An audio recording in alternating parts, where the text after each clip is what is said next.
안녕하세요. 출장 법률을 알려드리는 현변입니다. 자, 재판이라는 게 다 내 마음대로 되면 좋을 텐데 이 법정 가서 판사님이 나의 손을 들어주면 좋을 텐데 그렇지 못할 때가 있습니다. 이 사실관계를 보는 입장과 입장은 다를 수밖에 없고 내 입장과 상대방 입장이 다를 때 재판부가 상대방의 손을 들어주는 경우가 있어요. 그걸 패소라고 하는 거죠. 자, 일부 패소이든 전부 패소이든 일정 부분 진 부분에 대해서는 재판에 진 거죠. 만약 여러분들이 1심 재판을 패소하셨다면 다음 절차를 어떻게 시작하시고 준비하시는지 설명드리도록 하겠습니다. 첫 번째, 기간. 사실 항소 절차에서 제일 중요한 건 기간입니다. 기간. 이 기간을 절대 놓치시면 안 돼요. 우리나라 법에는요, 정해진 기간이 있는데 특히 놓치면 안 되는 기간을 불변 기간이라고 합니다. 이 불변 기간 중 하나가 이 항소 기간이에요.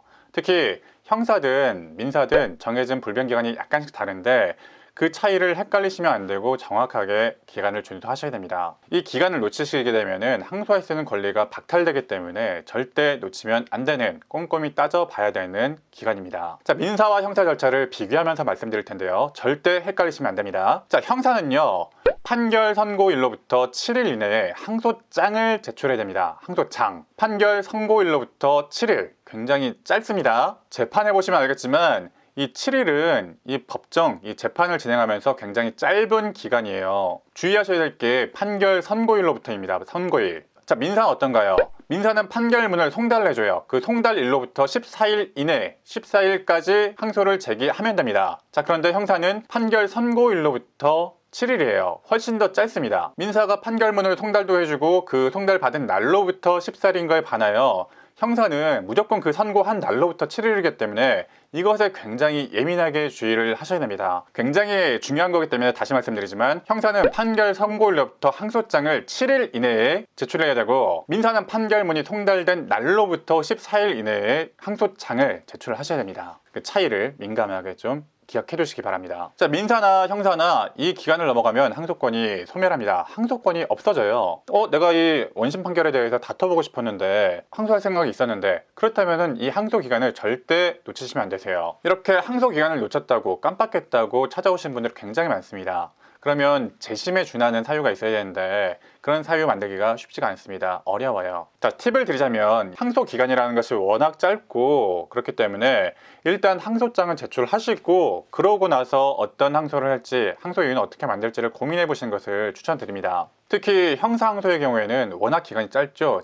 7일이잖아요. 7일. 7일 이내인데다가 형사 선고일로부터 7일이기 때문에 안 그래도 이 유죄 판결을 받고 머리가 멍해져 있는 상태에서 판단을 해야 되기 때문에 판단이 쉽지 않은 경우가 있습니다. 그럴 때는 일단 항소장을 제출을 해놓고 나중에 항소 이유를 만드시는 것을 추천드립니다. 또 하나의 팁을 드리자면요, 이 항소장에 들어가는 항소 이유는요 약식으로 넣어도 됩니다. 일단 항소장을 적시에 맞춰서 내는 게 중요해요. 항소 이유서를 제출한 기간은 별도로 정해져 있습니다. 구체적인 항소 이유서는 충분히 고민을 좀 해보시고 사건도 좀 연구를 해보시고 변호사 상담도 받고 이렇게 연구를 해본 다음에 제출하시기를 권유드립니다. 그게 맞죠? 항소 이유서는 충분히 고민해보시고 중요한 항소잖아요. 이 항소 이유에 대해서는 더 연구해보신 다음에 조심스럽게 제출하신 것을 추천드립니다. 자, 두 번째 내용, 아까 기간을 했잖아요. 기간하면서 이 항소 이유서에 들어가는 구체적인 항소 이유에 대해서는 좀 천천히 연구를 하고 제출하면 된다고 했잖아요. 자, 그런데 항소장에도 필수적으로 들어가야 되는 내용은 있어요. 약식으로 내면 되긴 하는데 이거는 필수예요. 이건 어렵지는 않지만 꼭 챙겨 가셔야 되는 부분이에요. 자, 1심 사건 번호, 불복의 범위, 그리고 피고인의 이름. 쉽죠? 어렵지 않죠?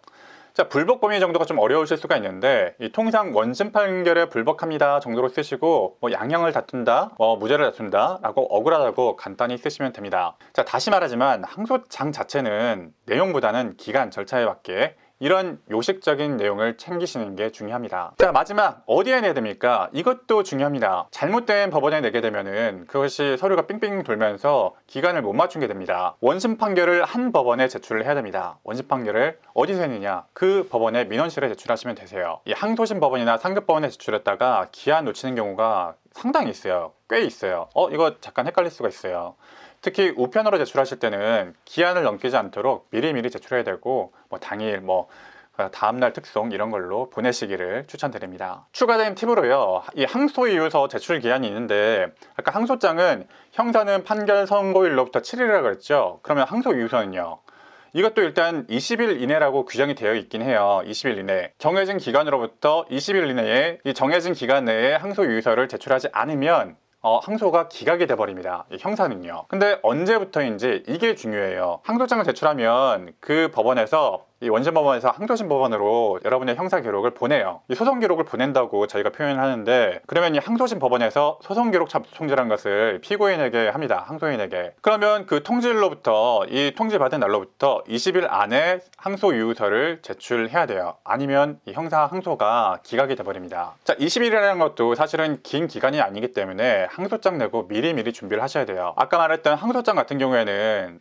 사실은 형식적으로 내면 절차가 진행된다고 말했잖아요. 그런데 항소 이유서는 실질적으로 이 항소 절차에서 내가 무엇을 다투고 어떤 증거를 더 낼 것이며 어떤 것을 주장 입증하겠다라고 밝히는 이유서예요. 굉장히 중요한 거죠. 이건 내용 자체가 중요합니다. 증거를 더 낼 것인지 주장 입증하는 것이 바로 이 서류에 다 들어있기 때문에 이 2심이라고 하죠. 이 항소심 법원의 경우에는 원칙적으로는 이 1심의 판결을 존중하고, 그렇기 때문에 원심 법원에서 판단하지 않았거나 새로운 주장을 하거나 그런 새로운 주장 입증이 있어야 좀 진지하게 중요하게 판단을 해줍니다. 이런 내용이 더 추가가 되지 않으면 사실 그 내용을 되돌린다, 나에게 승소할 수 있게 해준다, 패소했던 것을 나한테 승소로 바꾼다, 이렇게 되는 게 쉽지가 않죠. 이건 민사나 형사나 공통적인 거예요. 사실 민사의 경우에는 이 항소 유의서 제출 기간을 아주 예민하게 정해두지는 않았어요. 그렇더라도 이 내용 자체가 굉장히 중요하기 때문에 항소장을 낸 이후로 이 항소유의를 꾸준히 연구하고 준비를 해 주셔야 됩니다. 그러니까 이 항소유의서는 민사의 경우에는 정해진 기간이 정확히 있는 건 아니고 약간은 조금 유도리 있게 되어 있는데, 형사의 경우에는 소송기록 접수 통지일 그날로부터 20일 안에 제출해야 이 항소가 기각이 되지 않는다. 일단 이거를 좀 꼼꼼히 따져 보셔야 되고요. 특히 그것보다 더 중요한 거는 항소심에서 다툴 이유를 충분히 좀 만드시고 연구를 하시고 제출을 하셔야 된다. 이런 것을 여러분들이 알아두시면 좋을 것 같습니다. 어떤 주장을 새로 하고 어떻게 더 갈무리하고 어떤 증거를 더 낼 것인지 곰곰이 따져보시고 항소 유의서를 제출하시기 바랍니다. 네, 저는 오늘도 실전 법리를 알려드리는 현변이었고요. 오늘 내용이 도움이 되셨다면 구독과 좋아요 한 번씩 눌러주시기 바랍니다. 시청해주셔서 감사합니다.